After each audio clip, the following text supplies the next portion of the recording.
Selamat malam. Nah, aku sebagai host memperkenalkan diri. Aku Bumintang dari Elsaktri, di mana aku juga adalah mahasiswa antropologi budaya di ISBI Bandung, angkatan 2018.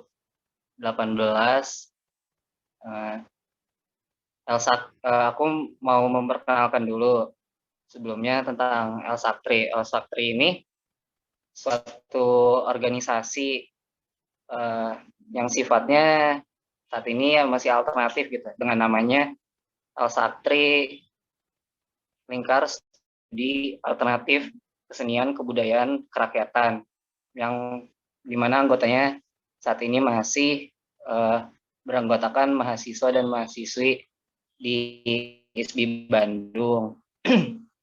Dengan inisiatif yang ada dari kita, dengan kesadaran-kesadaran yang kita miliki gitu, membangun Elsaktri ini bertujuan untuk ngebentuk ruang-ruang yang demokratis, pengkaryaan dan kritis yang mengedepankan isu-isu yang mungkin bisa dibilang sensitif, yang seringkali dianggap ya sensitif lah pokoknya dalam kampus ISBI sendiri gitu. Ya berawal dari keresahan kami membangun ini bersama-sama. Lalu bisa dibilang agenda pertama kami yaitu ya diskusi online ini, gimana di dalam kampus kita sendiri kita sadarin bahwa beberapa kali ada kasus kekerasan seksual dan lain-lain yang bahkan kayak diskriminasi apa segala macam, mana ruang-ruang inklusif tuh nggak terbentuk di kampus kami saat ini, sepenglihatan kami ya kayak gitu. Mungkin untuk perkenalan si Elsaktri ini, aku sebagai host membuka acara ini, diskusi ini. Terima kasih banget buat dari kawan Ristir dari Samahita, juga dari Pembebasan, ada Hadijah dan sebagai moderator untuk bisa membuat dan bareng-bareng juga mungkin ya ngadain diskusi ini kayak gitu. Oke, mungkin pembukaannya hanya dari segitu aja. Aku mungkin waktu yang ngaret juga ya, dan maaf banget gitu diskusi ini kayak dadakan apa segala macam. Ya, semoga kita bisa nyerap dan dengan seperti apa tema yang hari ini untuk mewujudkan ruang aman di dalam kampus. Ya, aku lempar ke Gandes ya. Terima kasih.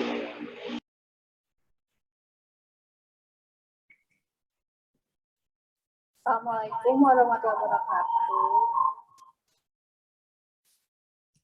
Selamat malam teman-teman. Di sini saya sebagai moderator akan memimpin jalannya diskusi pada malam hari ini.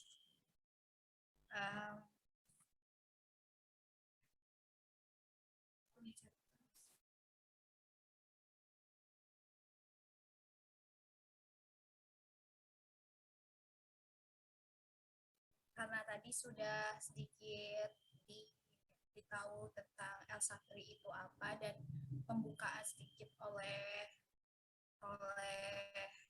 host, saya langsung saja memimpin diskusi pada malam hari ini. Untuk pembicara pertama itu ada Mbak Christine dari Samahita, dan pembicara kedua ada Teh Vini dari Pembebasan. Jadi tuh diskusi ini tuh mau kita buat lebih cair ya, jadi kayak sharing session aja. Jadi untuk Mbak Christine dari Samahita, waktu dan tempat dipersilakan. Halo, selamat malam teman-teman. Suara saya kedengaran? Kedengaran. Oke. Selamat malam teman-teman dari El Sakri, juga teman-teman dari Pembebasan. Perkenalkan, aku Christine Lauren. Saya dari Samahita Bandung ya. Samahita ini salah satu komunitas di Kota Bandung, di mana kami bergerak di kerja-kerja pendampingan teman-teman korban kekerasan berbasis gender. Tapi kami juga aktif di kampanye dan juga riset dan pengembangan. Mungkin itu ya sedikit perkenalan, saya kembalikan ke moderator.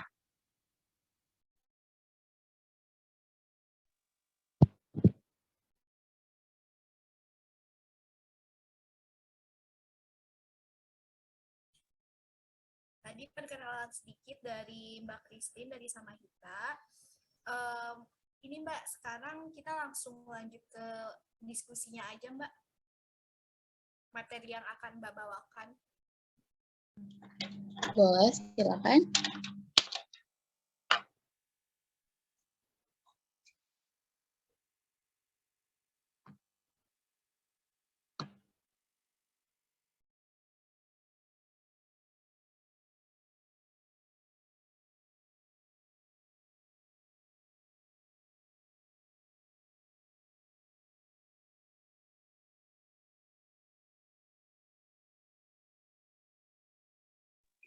Maaf Mbak, suaranya Mbak kedengaran.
Mbak boleh cerita sedikit nggak sih Mbak tentang kegiatan Samahita?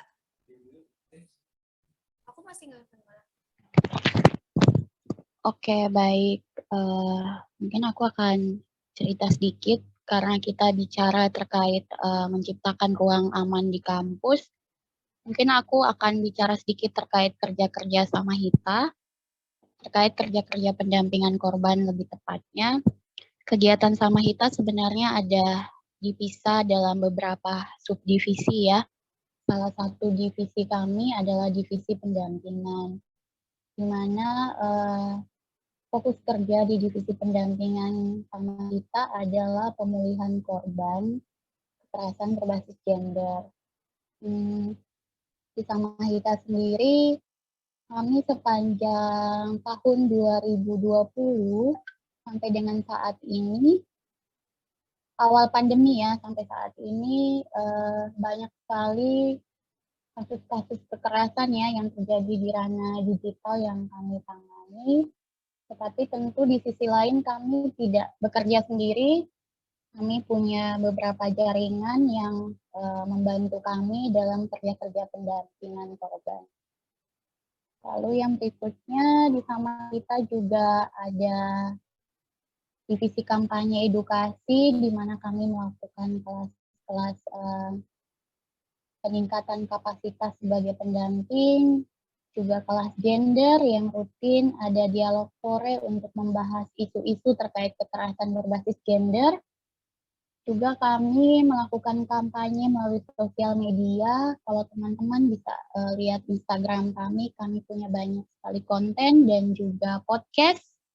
Lalu kami juga ikut aktif dalam kampanye 16 hari anti kekerasan terhadap perempuan.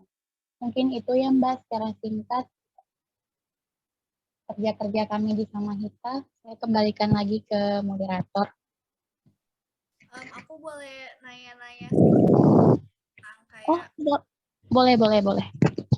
pendapat kakak nih, kan kakak sebagai penggiat di Samahita udah kan bangun udah lebih lama ya, lebih dulu daripada si Permendikbud yang mau kita bahas ini. Kalau menurut pendapat kakak sendiri tuh gimana sih tanggapan kakak menanggapi adanya Permendikbud ini, terus juga kasus-kasus kekerasan seksual yang akhir-akhir ini banyak terjadi juga gitu. Oke, baik.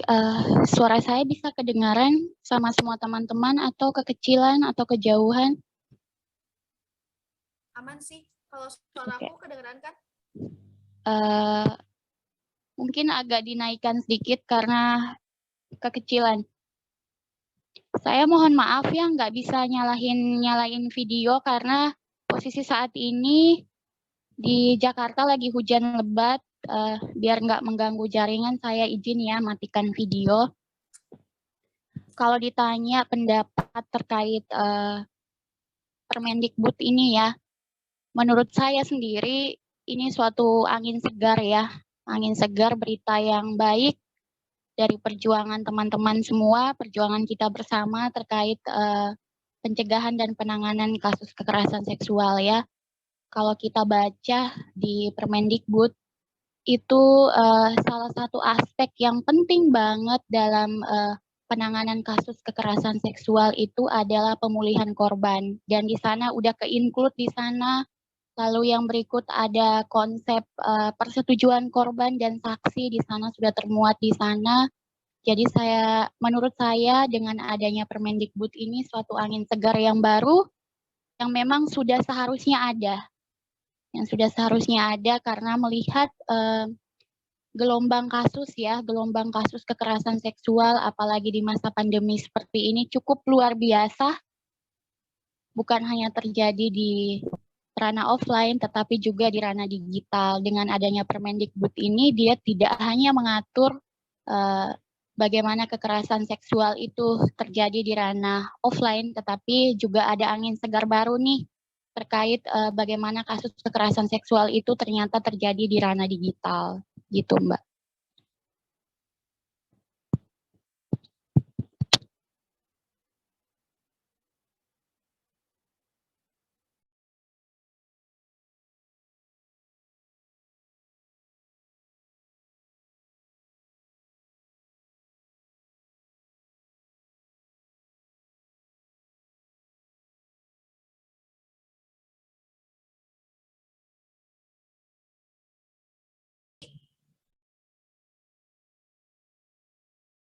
Kalau menurut Mbak Christine sendiri tuh sebenarnya Permendikbud ini tuh latar belakang munculnya tuh karena apa sih?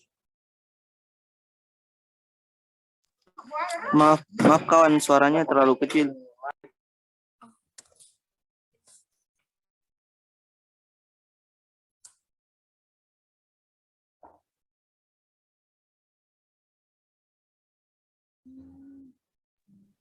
Maaf Mbak, suaranya kurang kedengaran.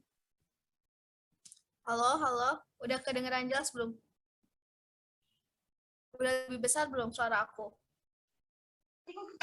Oke, aman. Terima kasih. Kalau menurut Mbak Christine sendiri nih, si Permendikbud Ristek ini latar belakang munculnya tuh karena apa sih? Karena kan kalau kita lihat nih dari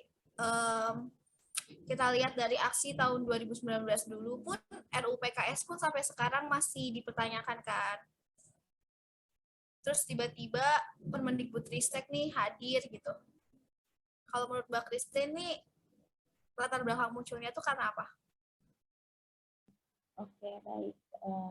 Menurut saya ya, kenapa sampai Permendikbud ini hadir di tengah-tengah kita sebagai satu angin segar ya, yang baru begitu. Berita gembira gitu, yang baru karena kita tahu sendiri bahwa perjalanan RUU TPKS sampai dengan saat ini juga belum disahkan. Bahkan menemui banyak sekali kesulitan ya. Kenapa ini bisa hadir di tengah-tengah kita? Karena kita melihat kembali ke belakang Mungkin teman-teman bisa lihat catatan dari Komnas Perempuan ya. Sepanjang tahun 2015 sampai dengan 2020 ya, ini kita bicara data dulu, itu sebenarnya banyak sekali kasus kekerasan seksual yang terjadi di ranah pendidikan. Mungkin yang tercatat itu hanya kurang lebih 51 kasus, dengan pelaku itu bisa dari dosen, guru, bahkan teman, tetapi itu sebagian kecil yang tercatat. Pada kenyataannya di lapangan, kasus kekerasan seksual yang terjadi di ranah pendidikan, kita bicara umum dulu di ranah pendidikan, lalu mengusut ke ranah perguruan tinggi, itu sebenarnya di lapangan sangat banyak. Mengapa korban itu tidak melapor? Karena kita belum punya dasar hukum yang kuat untuk perlindungan korban. Oleh karena itu, menurut saya, kenapa ini bisa hadir? Karena tadi, dilatar belakangi oleh kasus-kasus kekerasan seksual yang hanya mencuat sedikit di permukaan. Artinya ada fenomena nih, fenomena gunung es. Korban takut melapor, korban takut bicara, korban takut mencari perlindungan karena satu, dia tidak ada perlindungan khusus nih. Nah, dari ketakutan-ketakutan tersebut, saya pikir itu melatar belakangi kita atau teman-teman yang fokus di isu ini untuk berjuang, maka hadirlah salah satu Permendikbud ini.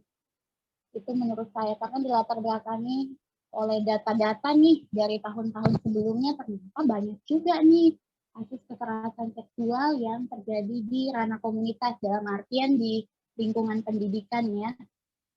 Itu sih, Mbak.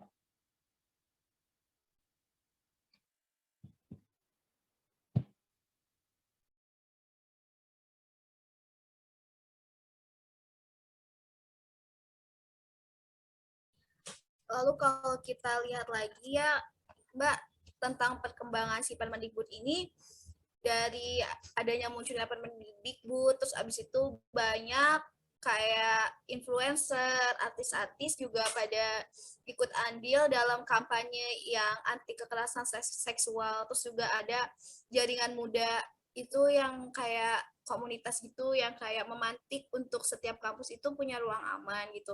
Kalau menurut Mbak Christine sendiri kan sudah lama juga ada di Samaita. Nah, kayak gerakan-gerakan seperti ini tuh dampaknya tuh apa sih bagi kita, bagi kampus atau bagi ya karena kita ini mahasiswa ya setidaknya tuh dampak si kegiatan ini tuh bagi si mahasiswa atau bagi kita-kita ini gitu. Oke. Menurut saya dampaknya luar biasa ya, apalagi kampanye-kampanye di sosial media ya, berita terkait Permendikbud ini, menurut saya dampaknya luar biasa. Mungkin saya akan bicara dari segi saya sendiri ya, misalnya saya sendiri nih sebagai pendamping, saya sangat senang nih, saya sangat senang karena ada nih sebenarnya aturan baru yang bisa melindungi korban dan mendukung kerja-kerja pendampingan di satu sisi. Lalu yang berikutnya, kalau influencer, artis-artis mendukung, lalu banyak juga komunitas dan jaringan yang mendukung, artinya ini sudah menjadi suatu kesadaran bersama ya, bahwa isu ini bukan lagi hal tabu yang dibicarakan, tetapi memang harus dibicarakan. Karena melihat kasus-kasus kekerasan seksual belakangan ini di Indonesia itu sudah mulai mencuat nih, mulai banyak nih. Kita lihat saja setelah Permendikbud ini keluar, ternyata banyak sekali kasus yang di-spill ya di sosial media begitu. Artinya apa? Dengan kehadiran Permendikbud ini di sisi lain membawa keberanian juga nih buat teman-teman korban, teman-teman saksi untuk berani bicara begitu. Teman-teman tidak lagi takut, sebagian teman-teman mungkin tidak lagi takut untuk membicarakan kasus kekerasan seksual. Artinya ini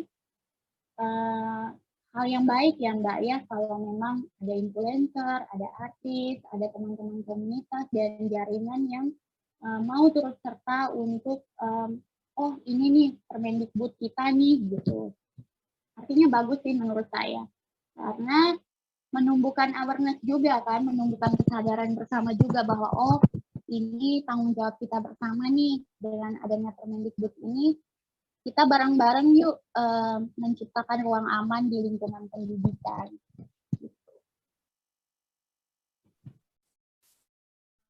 Kalau dari banyak kasus yang aku temui ya Kak, kayak kebanyakan tuh korban itu nggak mau speak up atau berbicara itu karena mereka itu diberi stigma atau kayak hal itu tuh sebuah aib. Gimana sih biar kita ini sebagai orang yang bukan menjadi korban itu bisa berempati dan nggak menstigma si korban, dan biar si korban ini juga bisa lebih berani speak up, terus kayak cuek aja sama stigma-stigma yang bakal dia hadapin. Karena kalau dari pengalaman aku nih, aku punya teman misalkan jadi korban dan mereka tuh nggak berani speak up tuh ya karena di stigma masyarakat, dipandangnya rendah, kayak di sini tuh korban tuh belum dapat haknya secara penuh gitu. Oke, baik. Mungkin di sini aku akan bagi dua hal ya.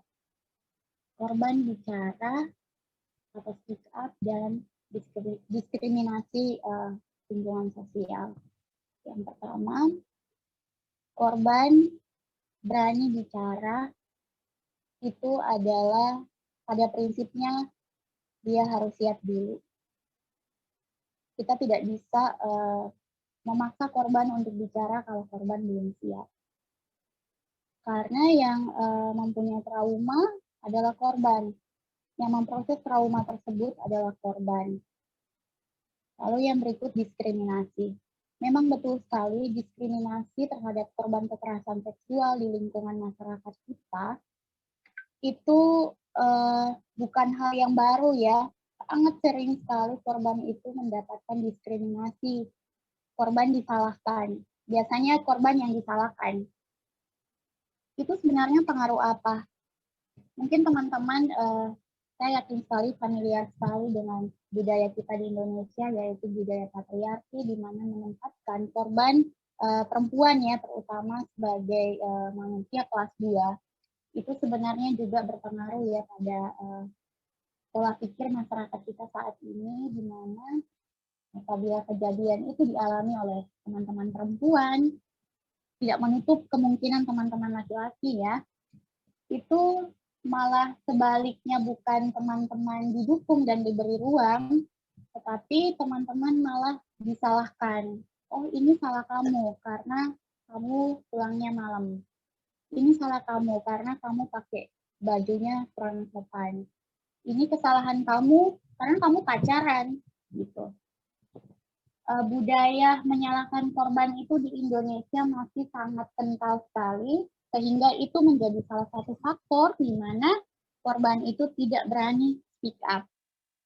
Karena ketika korban berpikir untuk speak up, dia punya banyak kali pemikiran, oh saya akan dihujat nih, saya akan didiskriminasi, bagaimana dengan lingkungan pertemanan saya, akan menerima saya, bagaimana dengan lingkungan kampus saya, kalau saya ternyata korban, apakah lingkungan kampus saya mendukung proses pemulihan saya, ataukah malah mengeluarkan saya sehingga saya tidak bisa melanjutkan pendidikan. Itu menjadi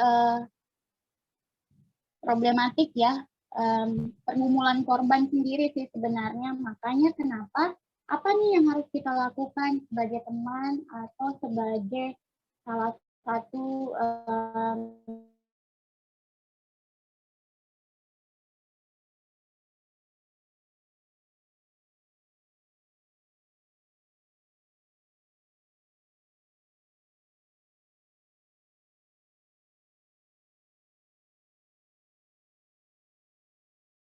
organisasi kampus yang aktif di itu ini, kalau kita tahu ada proses empati yang seperti Mbak Indra untuk mendengarkan korban. Karena satu biasanya kita merasa yang berproses itu adalah kita nih gedek nih, pengen banget nih nge-spill pelaku gitu. Ternyata bukan seperti itu.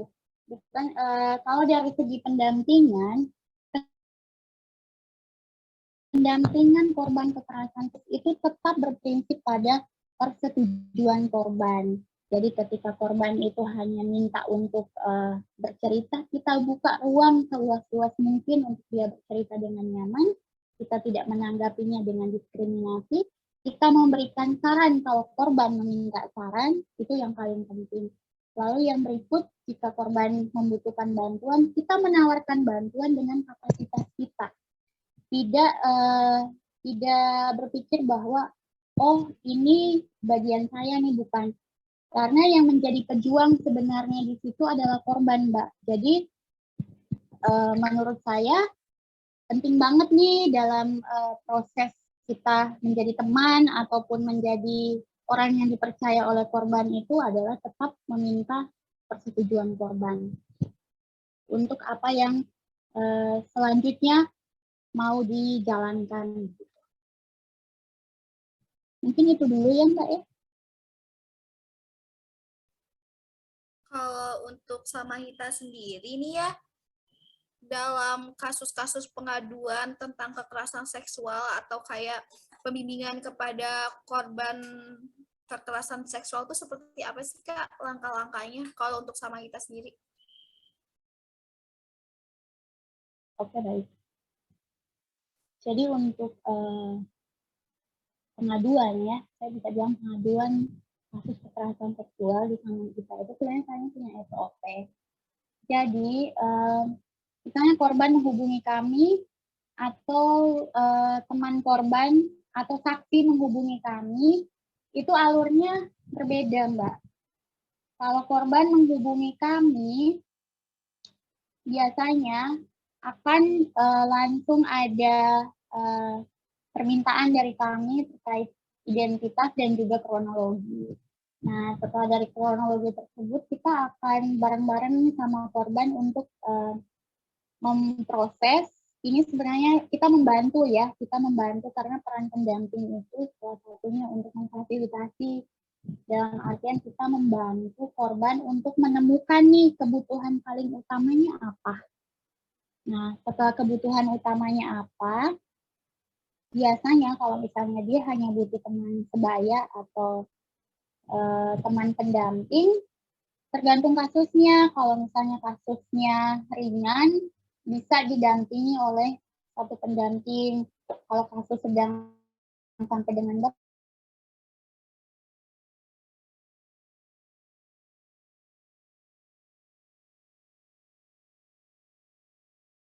biasanya didampingi oleh kerja kami di situ sebelum kita sampai ke pemetaan resikonya seperti apa. Itu kami ada surat kuasa yang diberikan, yang dibuat oleh korban dan diberikan kepada kami bahwa korban didampingi oleh pihak kami begitu. Jadi untuk urusan misalnya pada suatu saat kasus itu akhirnya dia berakhir dengan mediasi atau ternyata dibawa ke ranah hukum, kamilah yang akan mendampingi korban begitu. Jadi korban tidak bertemu langsung dengan pelaku.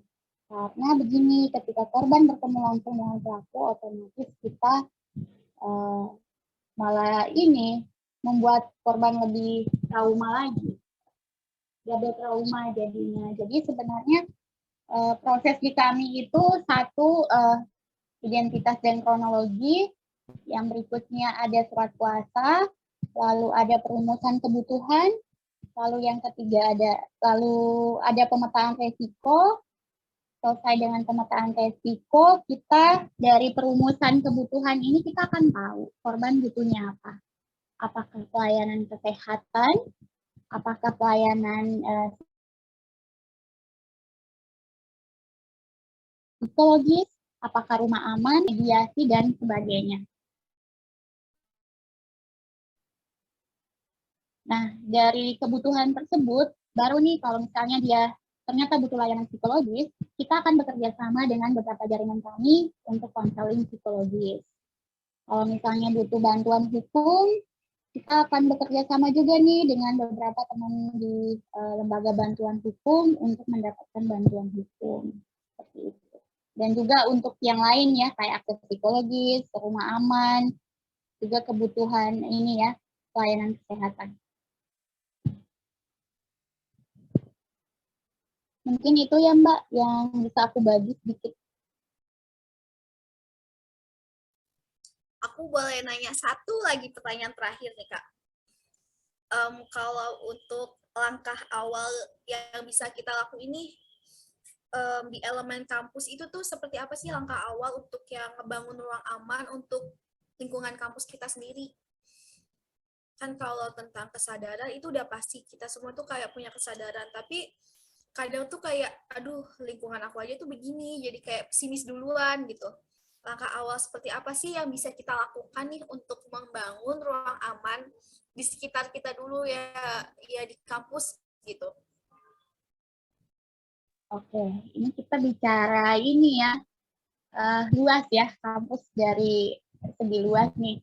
Kalau misalnya teman-teman sudah baca Permendikbud kita tuh, itu tuh sebenarnya kampus diwajibkan ya bikin satgas ya, satgas satuan tugas untuk pencegahan dan penanganan kekerasan seksual di lingkungan perguruan tinggi. Menurut saya ini sesuatu yang bagus ya untuk ruang aman nih, untuk ruang aman di lingkungan kampus, karena ternyata kalau kita runut nih dari atas sampai bawah kita baca di Permendikbud itu satuan tugas yang dibentuk itu tidak sembarangan karena dia ada panitia seleksinya. Ada kriteria-kriteria tertentu bahwa orang ini bisa nih di dalam satgas ini. Sebenarnya menurut saya sendiri nih, apa yang harus dilakukan nih di kampus biar ruang aman ya, salah satunya dengan satgas ini, dibentuknya satgas ini. Ini menurut saya cukup luar biasa. Dan juga yang kedua, mungkin pada setiap ini ya, pengenalan mahasiswa baru di kampus itu tuh kan di kampus punya BEM ya, kalau nggak salah tuh. Di kampus kan biasanya punya BEM nih. Mungkin dibikin satu subdivisi ya, untuk ruang aman pengaduan kekerasan seksual di lingkungan kampus. Kalau teman-teman baca juga tuh di Satgas, bukan di Satgas, di Permendikbud kita itu sebenarnya udah ada sih bagaimana teman-teman di Satgas yang di perguruan tinggi itu harus terpapar dengan informasi isu gender. Itu tuh harus terpapar. Saya pikir dengan Satgas, lalu misalnya di BEM kampus atau organisasi kampus apapun itu, dia punya satu subdivisi untuk pengaduan dan penanganan kasus kekerasan seksual. Tetapi dengan catatan, anggota yang berada di dalam itu sudah mengikuti kelas ya, kelas dasar lah, misalnya kelas gender, lalu misalnya kelas peningkatan kapasitas untuk pendampingan korban. Kita jangan bicara pendampingan yang jauh-jauh dulu deh, bicara yang basic aja dulu. Bagaimana kita mendengarkan korban, bagaimana korban kita tidak sembarangan spill nih identitas korban, kita tidak sembarangan spill kasus korban. Itu tuh mungkin yang paling penting ya Mbak, itu yang paling dasar aja dulu deh gitu. Sebelum Satgas nih benar-benar semua kampus nih menetapkan nih punya Satgas gitu. Mungkin yang paling kecil ya, mungkin organisasi kampus internal tuh bisa punya satu divisi deh, subdivisi aja untuk penanganan dan pencegahan kasus kekerasan seksual gitu Mbak. Jadi korban tuh tahu gitu kemana dia akan melapor gitu. Mungkin itu yang. Wah, menarik banget ya perbincangan sama Mbak Christine ini. Menarik banget ya perbincangan sama Mbak Christine ini, jadi kayak lebih paham aja gimana untuk menyikapi Permendikbudristek, gimana cara menyikapi jika di lingkungan kita ada korban kekerasan seksual, dan lain halnya. Terima kasih ya Mbak atas perbincangan ini. Terus aku lanjut ya ke pemateri kedua. Teman-teman, kedengeran suara saya? Oke. Perkenalkan, saya Hadijah dari Pembebasan. Mohon maaf jika ada latar suara, mungkin ya teman-teman. Saya diminta kawan-kawan LA Sakti untuk menyampaikan terkait apa ya, mungkin upaya atau perjuangan untuk menciptakan ruang aman mungkin ya. Oke, moderator, bolehkah saya share screen? Boleh, boleh. Saya izin share screen ya. Oh, host tidak membolehkan partisipan untuk share screen.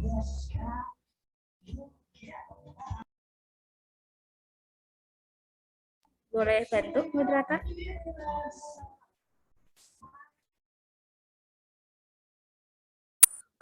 Sebentar, boleh coba Teh, dicoba lagi bisa apa Mbak?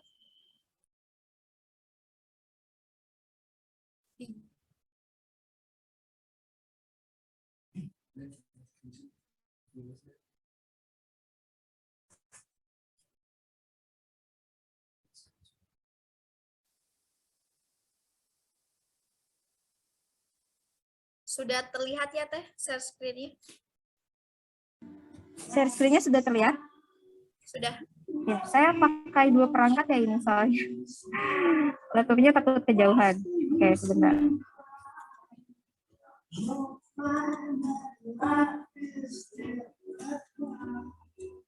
Oke, teman-teman. Sebelumnya mungkin saya ini ya, perkenalkan pembebasan sendiri. Jadi pembebasan memang organisasi mahasiswa yang memiliki prinsip demokratis, kemudian salah satunya feminis gitu ya. Jadi kami organisasi yang sama memperjuangkan hak-hak perempuan gitu ya, pembebasan perempuan. Jadi kenapa pembebasan sendiri juga apa ya? Kita sama-sama satu suara ya dalam memperjuangkan Permendikbud 30 ini. Kemudian kita juga sama-sama setuju dan sangat sepakat untuk menciptakan ruang aman di kampus gitu. Nah, mungkin untuk materi yang akan saya jelaskan, saya akan coba untuk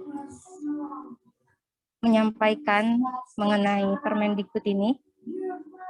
Jadi kawan-kawan yang harus diingat, pemerintah memang melalui Menteri Pendidikan itu mengeluarkan yang namanya Permendikbud 30. Namun yang namanya menteri atau yang namanya pemerintah tidak apa ya, mereka bukan karena upaya sendiri gitu, atau bukan karena wah sepertinya kita membutuhkan upaya untuk mencegah atau menangani kekerasan seksual di kampus. Nah, itu tidak serta-merta turun dari langit atau turun dari pikiran mereka sendiri gitu ya, teman-teman. Yang harus diingat adalah yang namanya pengeluaran Permendikbud ini tidak lepas dari sejarahnya. Sejarahnya yaitu apa? Pertama, mungkin kita bisa lihat banyak kasus kekerasan seksual di ranah kampus, sebagaimana tadi disampaikan oleh Kakak Christine ya dari Samahita. Memang banyak sekali, kawan-kawan bisa search ya, datanya banyak di internet, termasuk juga Tirto ID dan Vice itu pernah melakukan semacam riset ya untuk nama baik kampus. Di sana ada semacam pendataan dengan jumlah 79 kampus di 29 kota, ada 174 penyintas. Itu hanya yang melapor ya, yang terdata. Kita belum tahu yang tidak terdata itu ada berapa banyak gitu. Nah, berangkat dari kondisi objektif tersebut, tentu saja kita sebagai orang yang sadar gitu ya, kita tidak bisa membiarkan kekerasan tersebut berlanjut, teman-teman. Kita tidak bisa tinggal diam. Maka dari itu, banyak gerakan-gerakan di kampus manapun, itu melakukan gerakan melawan kekerasan seksual. Nah, mungkin teman-teman di sini bisa lihat ya, dari mulai tahun, kenapa saya screenshot berita-berita ini ya, karena supaya kita melihat, oh ternyata di sini ada berita dari tahun 2019, kemudian berita dari 2018, ada juga dari 2019, 2020 gitu. Nah, rentetan inilah yang melatar belakangi munculnya kebijakan gitu. Jadi kalau misalnya banyak kasus tapi tidak ada gerakan sama sekali di kampus atau di masyarakat katakanlah, apakah memungkinkan pemerintah mengeluarkan yang namanya kebijakan melawan kekerasan seksual di ranah kampus? Itu sangat tidak mungkin ya teman-teman. Untuk RUU TPKS saja, rancangan undang-undang tindak pidana kekerasan seksual yang diperjuangkan sudah sejak lama, itu sampai sekarang belum disahkan gitu ya. Tapi karena mungkin ini karena di ranah kampus sehingga mungkin lebih mudah gitu ya, dan kalaupun sudah dikeluarkan dan legal gitu sifatnya, masih banyak yang menentang. Maka dari itu tugas kita sebagai mahasiswa untuk terus menyuarakan supaya kebijakan di ranah kampus ini sudah legal, tinggal implementasinya gitu ya teman-teman. Kita harus terus suarakan. Jangan lantas kita menganggap ini sebagai suatu kemenangan gitu, sebagai suatu kemenangan yang sifatnya sementara. Karena perjalanan kita masih panjang nih, kita belum ada implementasinya di kampus gitu. Kemudian juga ini masih banyak penolakan yang ditakutkan justru ketika kita tidak terus menyuarakan dan penolakan terus dilakukan oleh masyarakat. Itu justru takutnya nanti ada dipreteli gitu ya, hanya ketakutan kita, makanya kita terus suarakan. Oke, berangkat dari gerakan-gerakan mahasiswa, tentu saja banyak massa yang sadar gitu ya, karena dengan aksi massa kita menuntut entah itu pihak kampus atau kita menuntut misalnya kita aksinya tidak selalu di kampus ya, karena kita biasanya menyuarakan gerakan perempuan itu menyuarakan di berbagai momen. Misalnya momen IWD gitu ya, atau International Women's Day atau Hari Perempuan Internasional. Kemudian juga di beberapa momen lainnya gitu ya, Hari Ibu dan lain sebagainya. Kita suarakan tentang kekerasan seksual yang terjadi di ranah kampus. Atau kemarin-kemarin kita sempat melalui momen yang namanya 16 Hari Anti Kekerasan terhadap perempuan. Nah, kampanye yang dilakukan tersebut tentu saja berpengaruh naik ke media gitu ya. Dari media itu semakin luas dan semakin banyak yang terus menyuarakan, apalagi sekarang gerakannya tidak hanya aksi di lapangan gitu ya, teman-teman. Sekarang yang namanya gerakan perempuan itu bisa dilakukan melalui online misalnya gitu ya. Kita selalu melakukan yang namanya kampanye di Twitter misalnya, kemudian kampanye di media sosial lainnya. Halo, apakah suara saya masih terdengar? Halo? Masih. Oke, terima kasih. Oke. Nah, selanjutnya dari banyaknya gerakan, kemudian isu ini muncul ke publik gitu ya, lebih luas lagi. Tentu saja itu menjadikan isu kekerasan seksual topik yang hangat dan diperbincangkan banyak orang, sehingga banyak yang terlibat gitu ya, entah itu dari pihak mahasiswa, kemudian juga masyarakat umum gitu ya, karena tadi aksi tidak hanya dilakukan di kampus. Kemudian juga jurnalis, teman-teman. Di sini jurnalis sangat penting ya peranannya, sebagaimana dilakukan oleh para jurnalis Tirto ID dan Vice ini mengenai nama baik kampus. Jadi kan ketika para jurnalis juga terlibat ya, mereka berperspektif korban, ya tentu saja mereka akan memunculkan berita yang pro korban. Dan alhamdulillah gitu, ketika makin banyak disebarluaskan, ini berpengaruh pada ya pemerintah setidaknya melirik gitu ya, melirik, dan akhirnya Permendikbud 30 tahun 2021 ini dikeluarkan di 2021. Nah, kebetulan teman-teman, kalau kita melihat sejarahnya, sebenarnya di tahun 2021 bulan Maret itu sempat uji publik ya. Jadi kementerian waktu itu di Bandung sempat mengundang beberapa pihak, entah itu pihak dosen, kemudian juga beberapa lembaga layanan yang ada di Bandung untuk melihat mungkin sebelum disahkan dan dilegalkan, disebarluaskan, draft Permendikbud ini diuji publik gitu ya. Jadi draft itu diberikan kepada perwakilan-perwakilan ini. Kemudian kawan-kawan sebentar, saya angkat dulu telepon.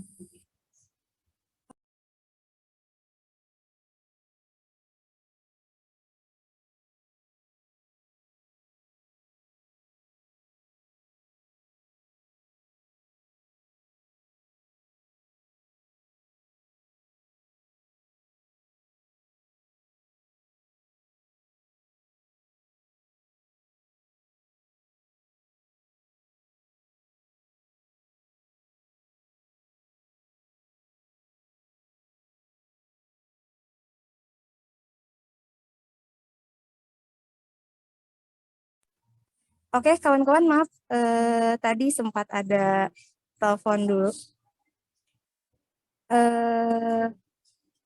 Nah, dari perwakilan-perwakilan tersebut, tentu saja ya, teman-teman, perwakilan-perwakilan ini adalah orang-orang yang berpengalaman dalam penanganan kasus kekerasan seksual gitu. Jadi, tentu saja hasilnya itu tidak, ya ini sudah benar-benar diuji publik, ini benar-benar sudah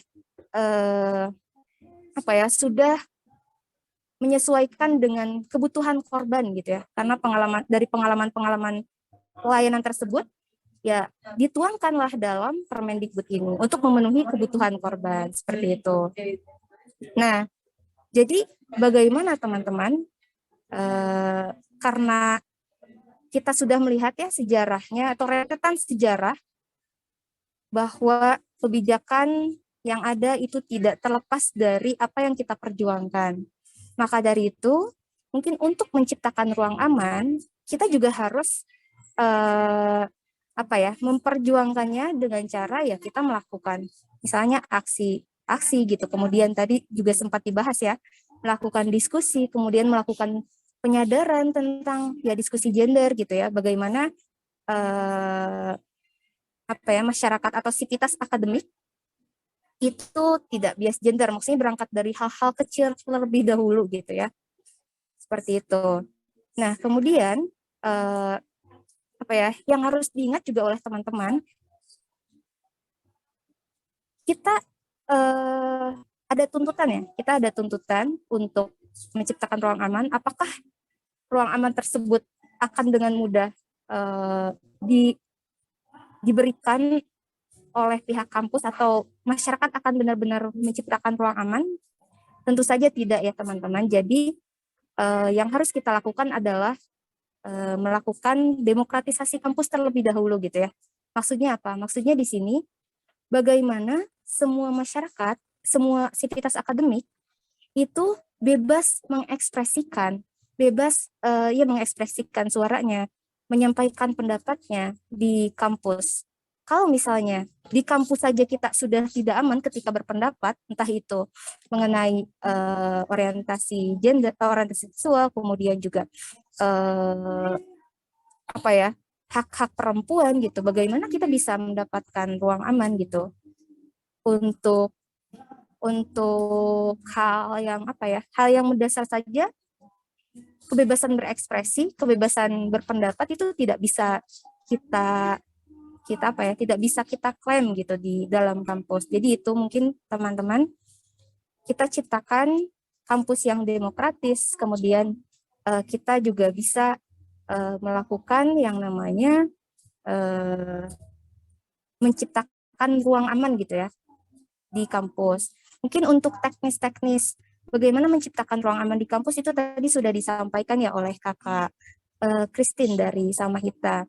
Jadi di kampus harus ada yang namanya lembaga layanan gitu, supaya si korban tidak apa ya, tidak merasa kebingungan gitu ya, tidak merasa kebingungan mereka harus kemana, mereka harus lapor ke siapa gitu, seperti itu. Nah mungkin teman-teman karena kita juga apa ya, tadi mahasiswa, alangkah baiknya kalaupun misalnya kita aksi gitu ya, ya apa ya, kita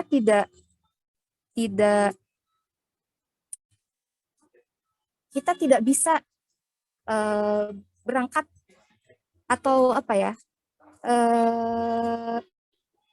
hanya dengan kekuatan katakanlah masyarakat ISBI ya, atau apa ya, sivitas akademik ISBI, tapi kita harus melibatkan banyak pihak. Kita kerjasama dengan entah itu lembaga layanan yang ada di Bandung, kemudian juga kita harus bekerja sama dengan kampus-kampus lain, karena yang namanya melawan kekerasan seksual kadang itu sangat berat ya teman-teman. Itu beratnya entah itu nanti pendampingnya dikriminalisasi, kemudian juga korbannya diintimidasi. Jadi dengan menggaet yang namanya solidaritas dari berbagai kampus dan lembaga layanan, ya insya Allah itu bisa menguatkan gerakan gitu ya, gerakan melawan kekerasan seksual. Nah kemudian juga selain apa ya, selain dengan menggaet ya, kita coba untuk gunakan momen-momen tadi ya, momen-momen hari spesial yang biasanya kita gunakan untuk menyuarakan pendapat kita, entah itu di 16 KTP, kemudian Women's March, ada juga di IWD yang akan kita apa ya, yang akan menjelang di Maret nanti ya, tanggal 8. Jadi mungkin teman-teman untuk apa ya, menghadapi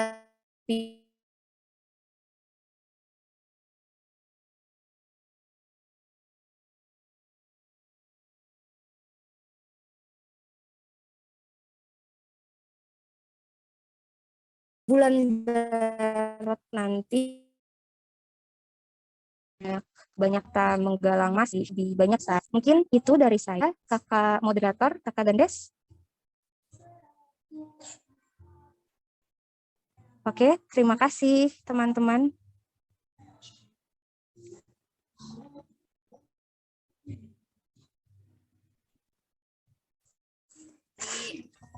Kemendikbud ya, kan udah dijelasin kayak latar belakangnya berangkat dari mana, juga seberapa penting sih Kak kan yang kita lakukan nih, kita berempati dengan ikutkan gerakan untuk apa sih, untuk Permendikbudristek atau untuk RUU PTKS tadi, itu tuh imbasnya tuh seberapa besar sih Kak, apa yang kita lakukan sama si program itu, karena kadang tuh kayak kita udah melakukan gerakan semasif mungkin, kita sudah melakukan diskusi sebesar apapun, tapi tuh kayak masih kurang greget aja kalau misalkan kita lihat dari si pemerintah tuh kayak, aduh kok lama banget gitu loh Kak.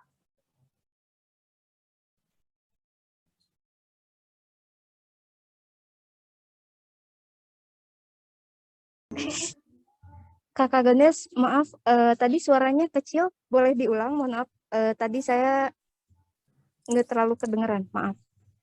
Ya, kayak aku mau nanya aja nih, kan tadi tuh Kak Teh Khadijah tuh cerita tentang kayak kita itu harus melakukan banyak pergerakan gitu kan, biar pemerintah tuh mendengar suara kita gitu.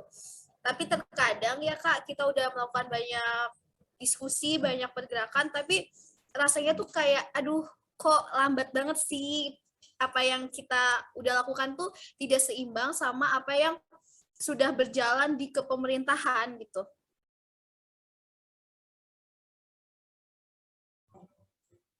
Oke, suara saya terdengar? Terdengar ya? Oke, nah jadi memang ya itu tugas kita gitu ya, yang punya perspektif pembebasan perempuan, bagaimana kita coba melawan apa ya, melawan seksisme yang selama ini ada gitu. Karena kan ya seperti kita tahu pemerintah atau katakanlah ya fraksi-fraksi entah pokoknya pemerintah gitu ya, dari entah itu perwakilan partai politik atau siapapun itu, mereka tidak pernah peduli pada yang namanya perempuan gitu ya. Tidak pernah peduli.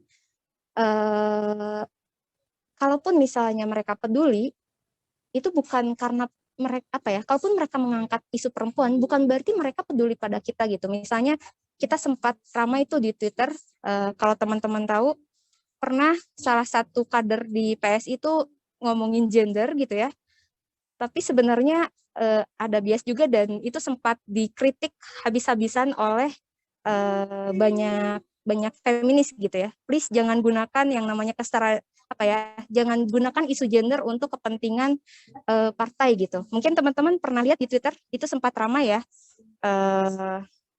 Nah, pada prakteknya apakah partai-partai yang pernah diusungkan oleh kita atau pernah apa ya kita pilih gitu enggak sih? Enggak kan? Jadi intinya memang tugas kita sangat panjang. Meskipun kita sudah bergerak atau berjuang sampai berdarah-darah pun ya, kalau apa ya kalau tatanannya masih sangat patriarkis, memang sulit gitu. Dan ya intinya kita gimana ya, jangan menyerah gitu ya teman-teman. Kadang kita lelah ya, kita beberapa kali aksi untuk RUPKS gitu ya, terus-terusan kita suarakan gitu, tapi kenapa sih nggak pernah disahin gitu, kenapa sih masih banyak yang nolak gitu, padahal ini tuh nggak ada kaitannya dengan zina gitu kan. Nah ya tapi bagaimana lagi gitu, memang faktanya seperti ini. Jadi teman-teman jangan jangan pantang menyerah, toh yang namanya masyarakat itu pasti berubah gitu ya, maksudnya berubah, kita bisa mengubahnya dengan gerakan. Teman-teman mungkin kita berkaca pada sejarah kita sendiri, kita tahu bahwa perempuan pada saat itu tidak apa ya, tidak ada satupun yang mengenyam pendidikan tinggi gitu ya. Kemudian mereka mereka hanya dijadikan budak seks, kemudian juga mereka hanya cukup di dapur, sumur, dan kasur misalnya gitu ya. Tapi sekarang perempuan kondisinya sudah berbeda gitu. Kenapa? Karena ya dengan perjuangan gitu. Buktinya gerakan perempuan pada saat itu berhasil gitu ya teman-teman, berhasil untuk mengubah kondisi perempuan itu sendiri. Nah maka dari itu meskipun kita lelah, ayo kita apa ya, bergandengan tangan ya gitu, bergandengan tangan. Dan jangan lupa juga teman-teman, karena tadi apa ya, ini berkaitan dengan kenapa sih perempuan posisinya masih kayak gini-gini aja gitu ya. Meskipun sudah diperjuangkan ya, jadi perjuangan kita harusnya tidak hanya melawan yang namanya budaya patriarki ya teman-teman. Karena yang namanya perindasan itu berkait kelindan gitu ya, antara patriarki dan sistem katakanlah kapitalisme gitu. Jadi kalaupun misalnya kita apa ya, yang kita perjuangkan hanya melawan patriarki, ya yang namanya sistem kapitalisme itu tetap menindas si perempuan gitu. Jadi yang namanya perempuan tetap tidak terbebas. Jadi intinya ya mari kita lawan yang namanya penindasan terhadap perempuan, tidak hanya patriarki saja ya teman-teman, tapi bagaimana kita bisa mengubah sistem politik yang lebih demokratis, kemudian sistem ekonomi yang lebih egaliter gitu ya teman-teman. Begitu dari saya. Gandes, terima kasih. Apakah terjawab?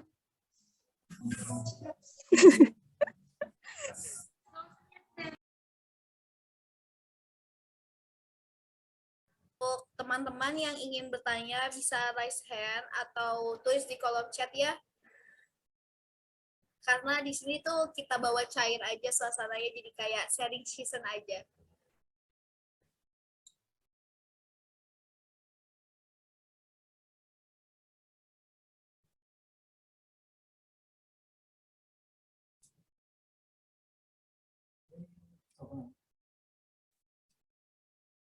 Ada pertanyaan untuk Kak Christine.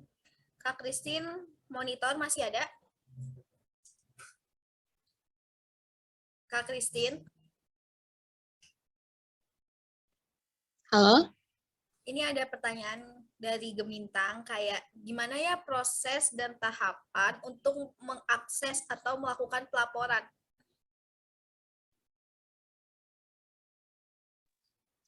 Oke, halo Gemintang. Terima kasih sudah bertanya ya. Bagaimana tahapan untuk melakukan pelaporan? Mungkin ini aku bicara dari sisi Samahita ya. Sebenarnya teman-teman banyak juga sih lembaga untuk melakukan pelaporan. Mungkin aku kasih secara umum ya, teman-teman bisa mengakses banyak sekali lembaga di berbagai kota melalui carilayanan.com. Itu banyak sekali lembaga, komunitas, dan jaringan-jaringan yang bekerja di isu-isu terkait kasus kekerasan seksual. Nah, kalau misalnya di Bandung, teman-teman ingin mengakses Samahita, itu bisa melalui hotline kami, ada di link Instagram kami, itu ada 2 hotline, yang satu dari hari Senin sampai dengan Rabu, sedangkan yang satunya lagi dari Kamis sampai dengan Sabtu. Nah, tetapi di sana ada batasan jamnya sih sebenarnya, karena hotline tersebut tidak 24 jam, tetapi pada saat misalnya teman-teman mengakses hotline tersebut, biasanya kalau misalnya pada saat jam kerja, kalau di hotline itu akan muncul beberapa pertanyaan sih setelah kita berinteraksi dengan teman-teman itu terkait data dan kronologi. Nah, setelah itu kita bisa mengatur nih untuk pertemuan secara offline maupun online. Untuk bulan-bulan ini kami sudah menerima ya untuk secara offline gitu. Jadi kalau tanya soal bagaimana untuk pelaporan, boleh langsung ke hotline. Nanti akan diarahkan oleh hotline apa saja. Misalnya ternyata Gemintang punya teman nih, apa aja nih yang harus disiapkan Gemintang gitu untuk pelaporan. Biasanya kami akan tanya, kalau yang melapor itu bukan korban dan ternyata teman korban atau keluarga korban, kami akan tanya, korban saat ini apakah sudah setuju kamu melakukan pelaporan? Kalau korban setuju, boleh untuk diberikan identitas dan kronologi. Ternyata kalau korban belum setuju, kami tidak akan sampai ke sana. Maka kami akan kembalikan lagi ke pelapor untuk kembali lagi ke korban dengan tentu dengan langkah apa saja yang harus dilakukan oleh teman korban atau orang yang mengetahui bahwa ada korban gitu. Mungkin itu Gemintang boleh langsung di hotline kami yang ada di link ya, link Instagram Samahita. Apakah terjawab?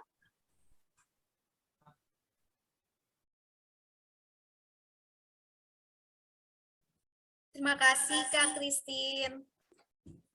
Sangat terjawab. Ini ada lagi nih pertanyaan. Mungkin bisa dijawab oleh keduanya ya. Boleh Kak Christine, boleh Mbak Khadijah. Dari Nike, aku mau nanya dong. Dengan banyaknya kasus KS tersebut, terlebih di lingkungan kampus sendiri, salah satu penyebabnya kan, salah satunya tuh kayak isu gender atau seksualitas gitu ya. Nah, cara menyadarkan warga kampus bukan hanya untuk mahasiswanya sendiri, tapi juga untuk dosen dan lain-lainnya. Karena bukan hanya mahasiswa yang perlu aware untuk isu ini, tapi juga kesadaran para dosen dan cara paling relevan di lingkungan kampus ini apa sih? Ya, seenggaknya untuk meningkatkan kesadaran dari mahasiswa, dari dosen, dari segala unsur yang ada di kampus kalau isu gender dan seksualitas ini tuh penting untuk kita pahami. Terima kasih. Mungkin bisa dijawab oleh kedua pemateri yang sangat keren-keren ini.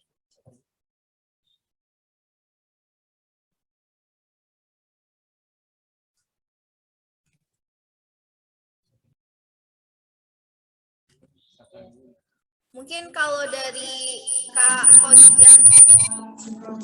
Oke. dari saya, kebetulan ya, waktu itu saya pernah di salah satu UKM di di salah satu kampus. Nah, jadi yang pernah kita lakukan yaitu adalah mengajak terlebih dahulu gitu ya, semacam mungkin ini advokasi ya namanya. Kita mengajak terlebih dahulu dosen-dosen yang memang fokus di isu gender ya, fokus di isu gender. Kemudian juga memang mereka satu pandangan dengan kita untuk melawan kekerasan seksual. Nah, kita coba untuk ajak mereka. Kemudian dari mereka inilah nanti biasanya kita menciptakan ruang diskusi gitu ya, ruang diskusi. Kemudian juga kita coba untuk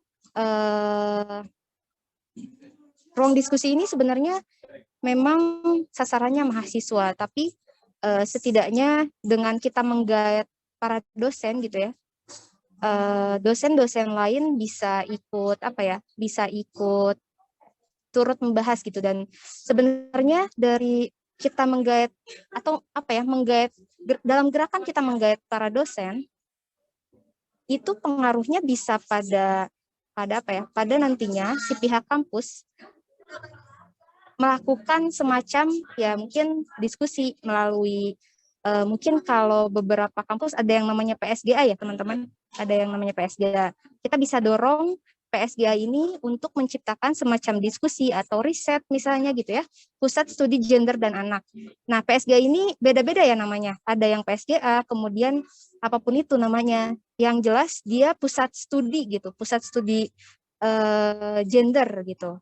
Nah, dari sana biasanya ya PSGA bisa menciptakan ruang-ruang diskusi, karena PSGA ini sasarannya bisa ke dosen, kemudian juga ke mahasiswa gitu ya. Beda dengan kita. Kalau kita kan sasarannya sebagai mahasiswa hanya ke mahasiswa gitu. Kalaupun dosen kita hanya bisa menggait. Tapi dengan kita mendorong PSGA ini, tadi Pusat Studi Gender di kampus, si PSGA atau lembaga ini bisa mendorong dosen-dosen lainnya gitu untuk terlibat dalam ya setidaknya diskusi gitu ya, supaya terbangun yang namanya kesadaran terhadap kekerasan seksual. Mungkin itu kalau berdasarkan pengalaman gitu ya dari Kak Christine, mungkin bisa menambahkan yang lainnya Kakak. Terima kasih. Oke, saya sepakat sekali sih dengan pendapat dari Mbak Khadijah, karena memang sepengalaman saya juga seperti itu. Kita tidak bisa langsung ya mengajak dosen-dosen. Kebetulan saya juga bergelut di dunia pendidikan, dan memang akan lebih mudah kita itu menggait teman-teman dosen lagi, menggait dosen-dosen yang memang aware nih di isu kita gitu. Itu akan lebih mudah karena mereka lah yang jadi pion-pion untuk teman-teman mereka, teman-teman dosen mereka gitu.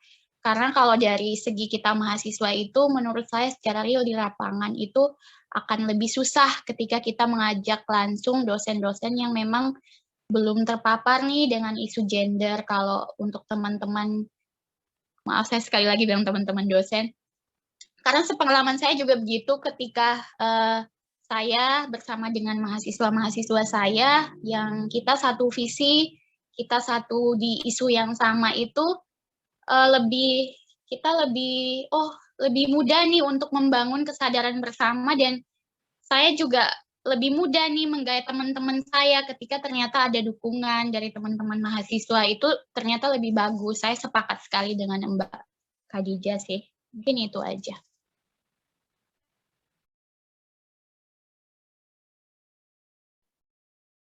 Terima kasih atas jawabannya untuk Mbak Christine dan Mbak Khadijah. Kayaknya tuh malam ini tuh pembicaraan kita benar-benar berbobot sekali ya. Jadi kayak lebih banyak paham, terus juga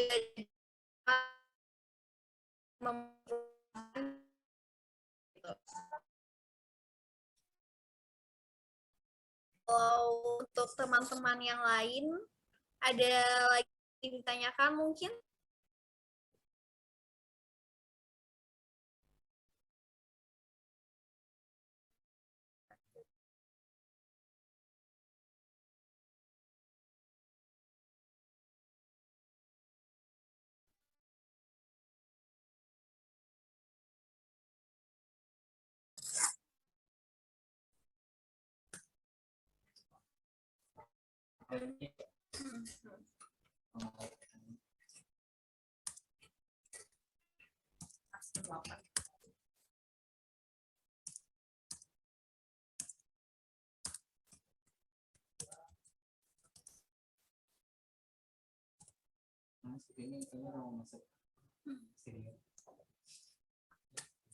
Mungkin kita cukupkan saja ya diskusi untuk malam hari ini. Aku sebelumnya akan memberi kesimpulan dulu dari perbincangan hangat kita yang sangat berisi. Terima kasih sekali untuk Mbak Christine, Mbak Khadijah untuk menyempatkan waktunya bisa berbincang-bincang sama kita. Aku akan membacakan sedikit kesimpulan dari perbincangan tadi.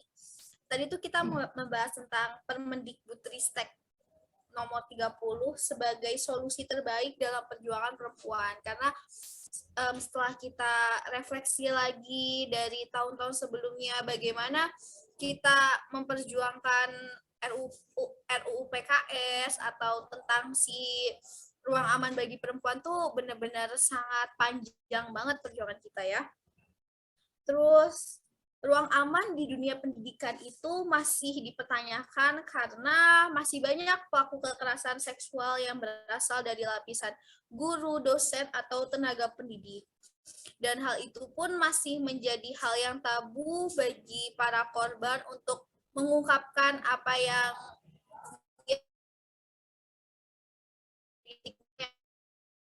ini. Terus program-program pendampingan bagi korban. Terus dengan adanya campaign menjadi wujud kesadaran orang-orang terhadap kekerasan seksual. Jadi kayak lebih berani speak up atau berbicara tentang apa yang pun kita sebagai mereka patutnya untuk menstigma atau menjudge korban ya. Terus tentang pengaduan di Samahita dijelaskan ada kayak pertimbangan resiko dan juga pendanaan bagi korban. Lalu langkah awal apa sih yang bisa kita lakukan untuk membuat ruang aman di kampus?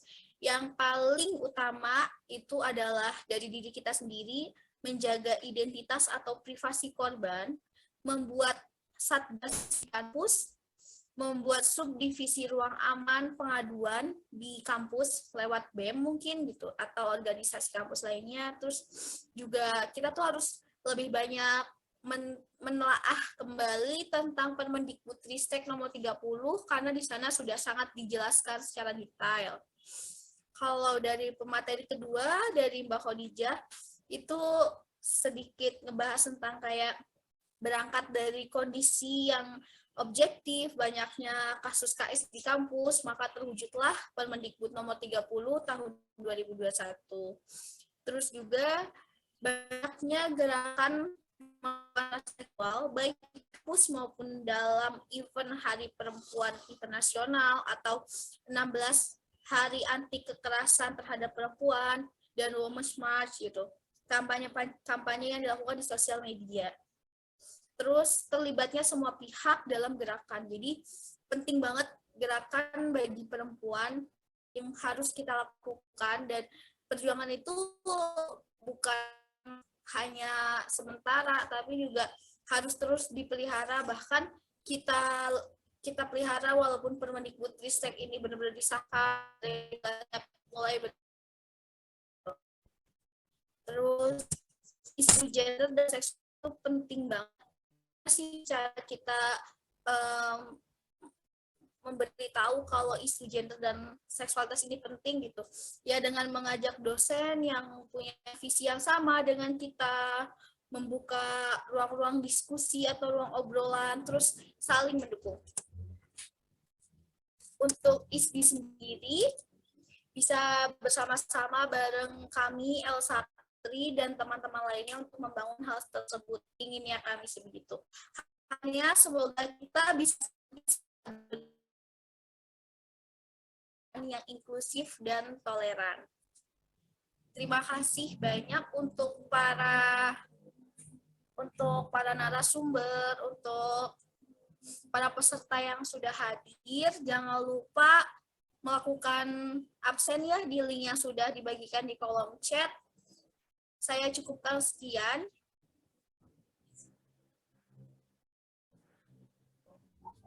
Terima kasih kawan-kawan. Terima kasih teman-teman semuanya. Oh iya, sebelumnya mohon maaf nih, kami izin nge-record diskusi ini di diskusi ini dari tadi, dari mulai pertama berjalan. Kami izin untuk mengupload di YouTube. Apakah ada yang keberatan?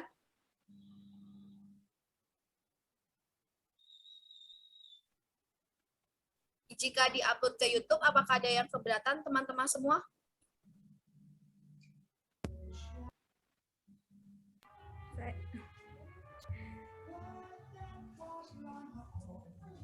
Aman ya, berarti nggak apa-apa ya kalau kita upload ke YouTube? Tadinya saya kira nggak bakal diupload ya. Soalnya tadi saya aktifin ini, tapi nggak apa-apa deh. Aktifin apa sih? Layar, tapi nggak apa-apa.